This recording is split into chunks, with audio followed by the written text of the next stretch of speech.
Welcome to ए के biology study. आज हम देखेंगे रक्त का थक्का, रक्त का जमना। ठीक है, क्लॉटिंग ऑफ ब्लड। ठीक ना। देखिए, ब्लड का थक्का क्या होता है। जब कहीं कट जाता है तो आप वहाँ देखे ही होंगे कि ब्लड निकलने लगता है। ठीक ना।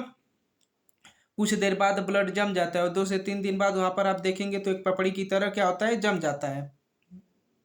उसी को हम कहते हैं रक्त का थक्का बनना। अगर यह नहीं बनेगा तो ब्लड निकलता ही जाएगा, रुकेगा ही नहीं, जिससे व्यक्ति की क्या हो सकती है, मौत हो सकती है।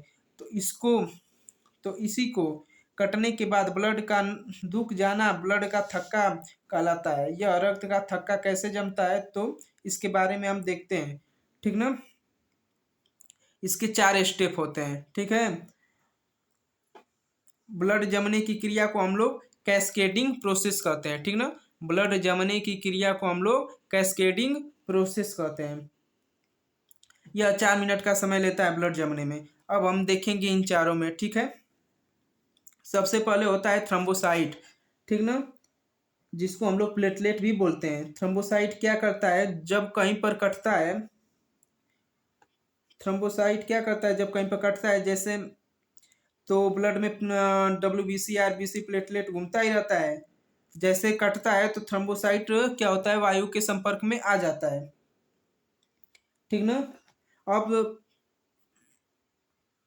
और वायु के संपर्क में आते ही वह थ्रोम्बोप्लास्टिन बन जाता है। ठीक ना। अब थ्रोम्बोप्लास्टिन को हम लोग यहाँ लाते हैं। ठीक है। तो और थ्रोम्बोप्लास्टिन कैल्शियम से जाकर मिल जाता है। ठीक ना। और वहाँ पर दोनों प्रोथैम्बिन को इंफॉर्मेशन देते हैं। ठीक है।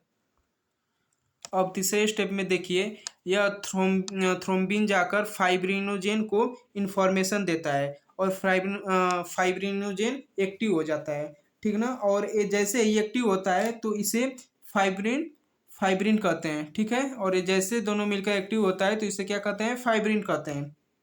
ठीक है। ये फाइब्रिन बन जाता है। ये जो फाइब्रिन होता है यह जाली के समान होता है। ठीक है। जहाँ जब कहीं पर कटता है तो वहाँ एक जाली की तरफ फाइब्रिन आकर लग जाता है। अब उसी जाली के पीछे से WBC निकलेंगे और जाली की वजह से WBC फंस जाता है और RBC फंस जाएगा, फिर प्लेटलेट फंस जाएगा।